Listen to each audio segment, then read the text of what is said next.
근데 우리가 군대에 있을 때 돈 쓸 데가 없잖아요. 기본적으로 한 2천만 원 정도는 모아서 나온다고 하시더라고요. 그 2천만 원이 정말 큰 거예요. 제가 여기서 하나 팁을 드리면, 빌라를 도전하실 때, 특히나 수도권에 하실 때는, 그럼요, 당연하죠. 일단은 가장 수익률이 높거나 거래가 잘 되거나 하는 거는 당연히 서울이 맞는데요. 지방에 있는 것들도 당연히 거래가 되고 오르고 내리고 있는 모든 지표들이 다 형성이 되기 때문에 지방에 있는 것도 적절하게 포트폴리오를 섞는 것도 나쁘지는 않습니다. 특히나 이제 제가 추천드리고자 하는 거는, 경매의 입장에서는 가장 열풍이 불고 있는 게 단기 매도거든요. 시세 차익을 바로 볼 수 있는, 그럼에도 불구하고 크게 볼 수 있는 이런 지역들을 저희가 이제 저희 유튜브 통해서도 이제 말씀을 드렸는데, 가장 대표적인 곳이 대구입니다. 대구 같은 경우에는 지금 부동산 분위기가 굉장히 안 좋습니다. 미분양도 굉장히 많고요. 가격 자체가 하락을 많이 하고 있기도 하고 지금도 많이 하락하는 경우도 많이 있습니다. 그러니까 경매로 하는 게 맞는데요. 왜냐하면 서울에 있는 아파트 같은 경우에는 낙찰가율이 거의 90%를 넘어가는 경우도 많은데요. 대구 같은 경우에는 80% 초반대까지 내려옵니다. 대구에서도 사람이 그래도 거주하기 위해서, 실거주를 하기 위해서 매매 수요는 있단 말이죠. 당연히 대구에는 분위기가 안 좋으니까 경매 투자를 하기에도 꺼려진단 말이에요. 거기에 들어가면 훨씬 더 싸게 살 수가 있기 때문에 오히려 거기에서 기회가 발생된다고 볼 수가 있겠습니다. 자, 일단은 뭐 대구든 광주든 뭐 인천이든 어느 지역이든 간에 지금 같은 지방의 분위기가 좋지 않을 때는 지방으로 내려갈수록 가장 좋은 걸 하시는 게 맞는 거예요. 지역적으로 친다면 대구에서는 수성구, 부산이라면 해운대구, 광주라면은 뭐 서구, 이런 식으로 가장 메인이 되는 지역으로 가서 있는 게 맞습니다. 주식 투자를 해봤을 때도 비트코인 같은 경우에는 이게 오르고 내리는 게 폭이 적어요.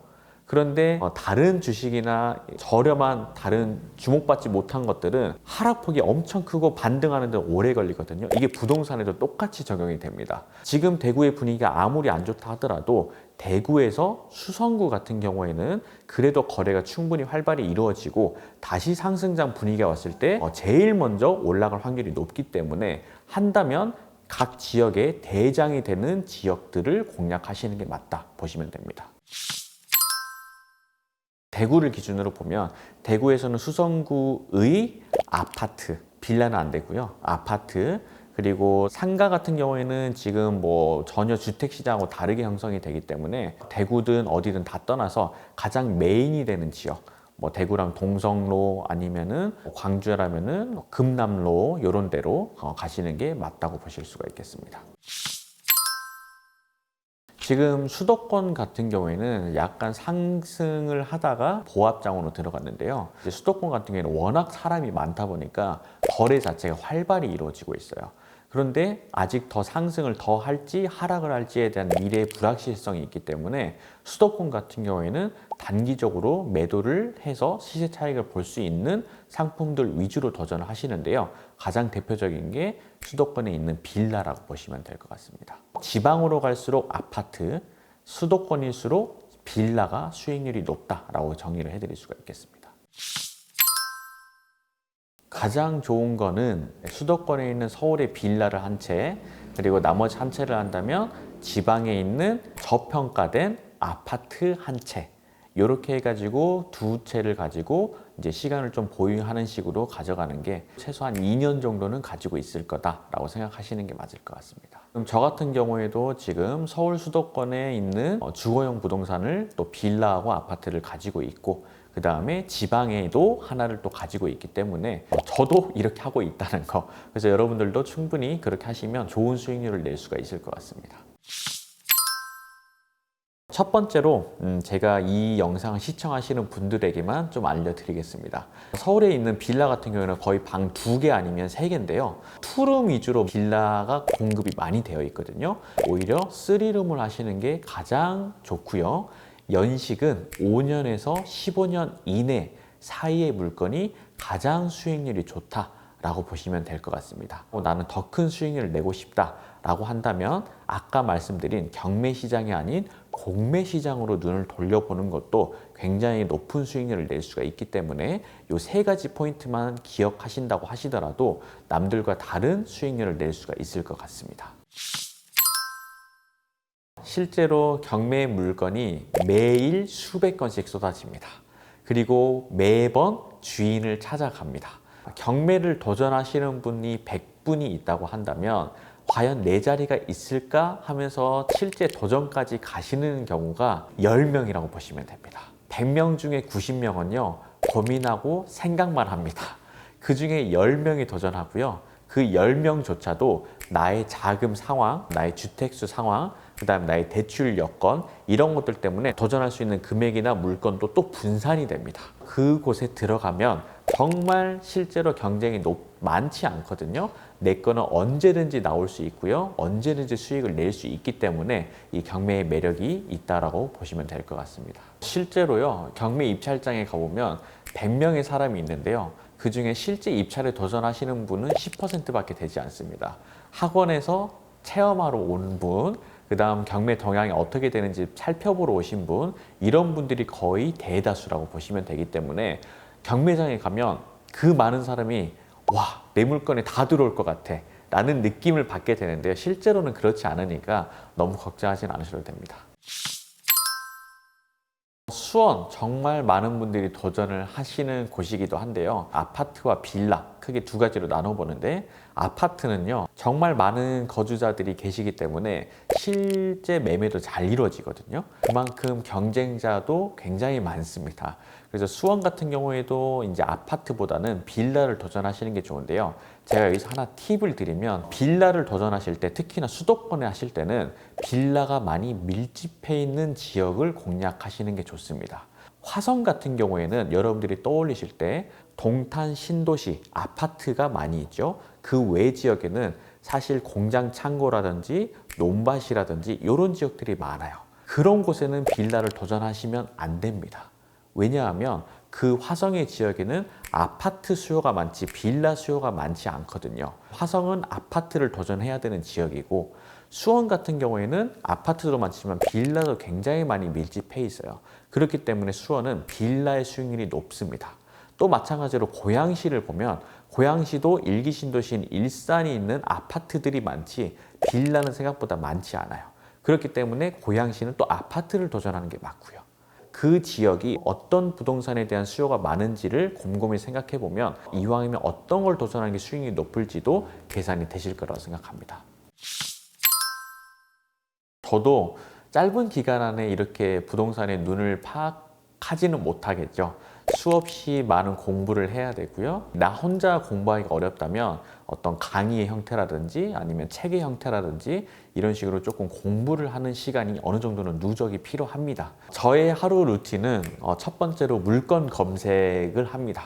물건 검색이라는 거는 경매에 나와 있는 모든 물건들을 한 번씩 쭉 훑어보는 건데요. 이게 보다 보면요, 어느 지역은 이 정도 가격대구나, 예를 들면 강서구 화곡동은 2억 중반 정도 하는구나, 그리고 영등포구면 4억 정도 가는구나 라는 게 슬슬 눈에 보이기 시작합니다. 이쪽 지역에 지금 최저가가 이렇게 나와 있네, 그럼 이 물건은 지금 도전해도 좋겠다, 바로 들어가 볼까 하는 그 눈이 많이 생기기 때문에 물건 검색을 많이 해보시는 걸 추천드리고, 두 번째로는 뉴스 기사를 많이 살펴보셔야 됩니다.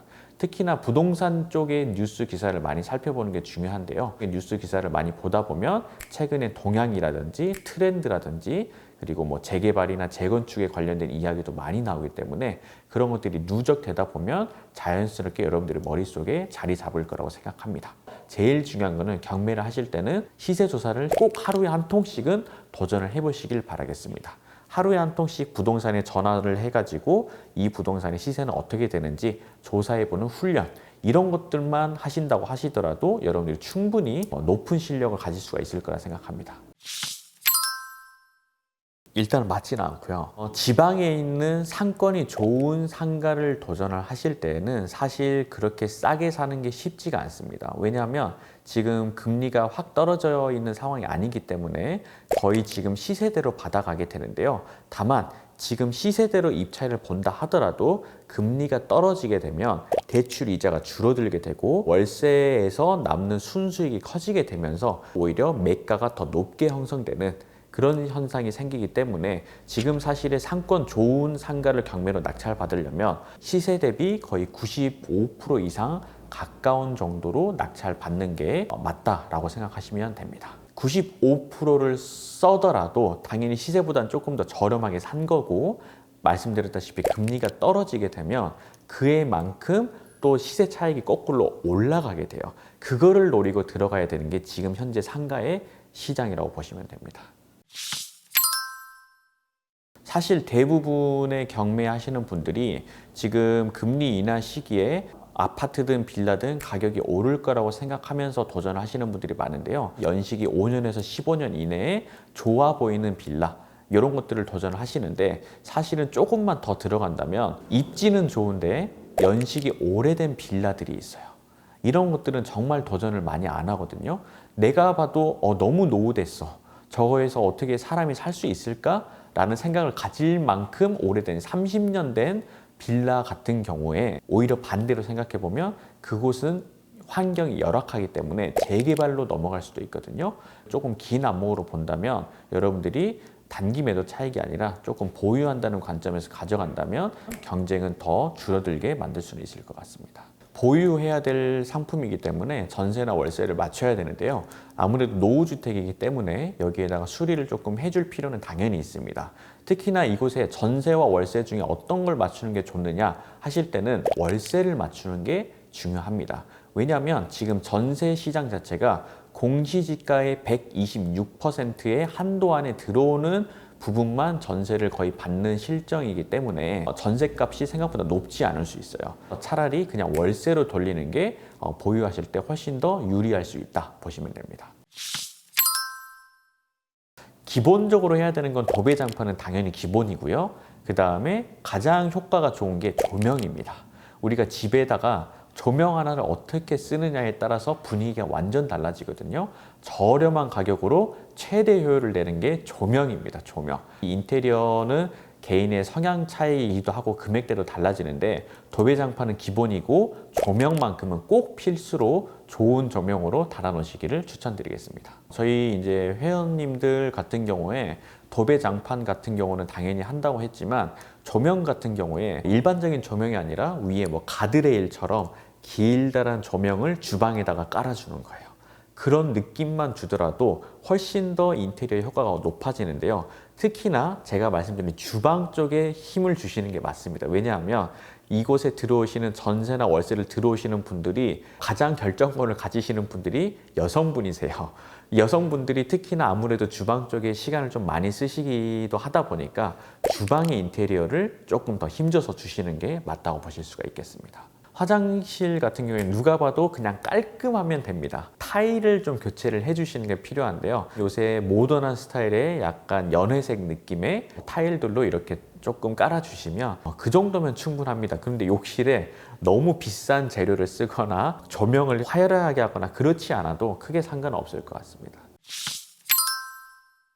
화성 평택에서 낙찰을 높일 수 있는 방법은 있습니다. 높게 쓰면 됩니다. 중요한 거는 수익이 나면서 높게 써야 되겠죠. 근데 그 수익을 나면서 높게 쓰는 방법은 하나의 훈련법이 있는데요. 그 훈련법은 저희가 수업 시간에 다 공개를 해드리니까 그거는 저희한테 연락을 주시면 좋을 것 같습니다. 네. 20대 분들이 간혹 계십니다. 저희 수강생분들은 거의 대부분 40, 50대, 60대까지가 거의 대부분 많으신데요. 20대에서 30대가 간혹 계십니다.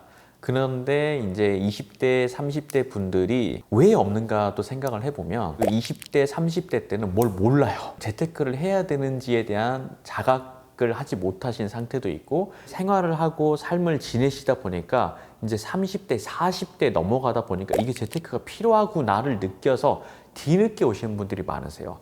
그런데 간혹 20대 분들이 오실 때 주변에서 수강생 분들이 너무 부럽다. 그 말은 지금 영상을 보시는 분 중에 20대, 30대 분들이 계신다면 정말 잘 선택을 하신 거고, 다른 친구들은 재테크에 관심이 없을 때 하루라도 빨리 재테크에 관심을 가지는 것 자체만으로도 이미 몇 발자국은 앞서 나간다고 보시면 될 것 같습니다.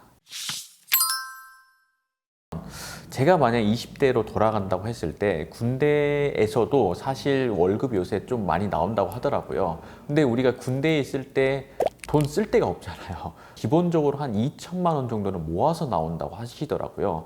그 2천만 원이 정말 큰 거예요. 중요한 거는 제가 봤을 때는 마인드의 차이인데, 돈을 모을 수 있느냐부터 시작을 하는 것 같아요. 어떤 분들은 돈을 모아야 된다는 필요성을 느끼지 않고 생활하시는 분이 계시고, 어떤 분들은 조금이라도 돈을 모아야 된다라고 생각하시는데 이게 참 쉽지 않습니다. 그래서 저라면 강제적으로다가 한 달에 50만 원이 됐든 100만 원이 됐든 무조건 넣을 수밖에 없는 적금 상품에 가입을 일단 할 것 같아요. 종잣돈 만들기부터 우선시 되어야 된다. 오? 나도 모르게 이 돈이 쌓여있네? 라는 경험을 먼저 가지시는 게 제일 중요하다 생각합니다. 그리고 나서 한 2천만 원에서 3천만 원 정도가 모였다라고 한다면 이 돈으로 투자할 때 저는 솔직히 주식이나 코인은 투자를 하고 싶지가 않아요. 추천을 하고 싶지가 않은 게, 주식이나 코인은 변동성이 너무 크기 때문에 굉장히 안정적인 상품부터 도전하시는 게 좋은데, 40대, 50대 넘어가서 정말 돈을 많이 모으고 자산 축적이 되신 분들의 공통적인 특징이 부동산을 통해서 모으신 분들이 절대 다수입니다. 그렇기 때문에 20, 30대라고 하시더라도 지금 당장 도전하는 상품 자체를 부동산에 놓고 하시는 게 맞습니다. 그 중에서도 경매를 도전하시는 게 가장 좋습니다. 2, 3천만 원의 소액으로 도전할 수 있는 상품은 사실 부동산 경매밖에 없습니다. 그래서 제가 만약 20대에 돌아간다면 첫 번째, 시드머니를 2천만 원에서 3천만 원을 만든다. 그리고 이 돈을 가지고 경매에 투자를 한다. 이렇게 정리를 해볼 수가 있겠습니다.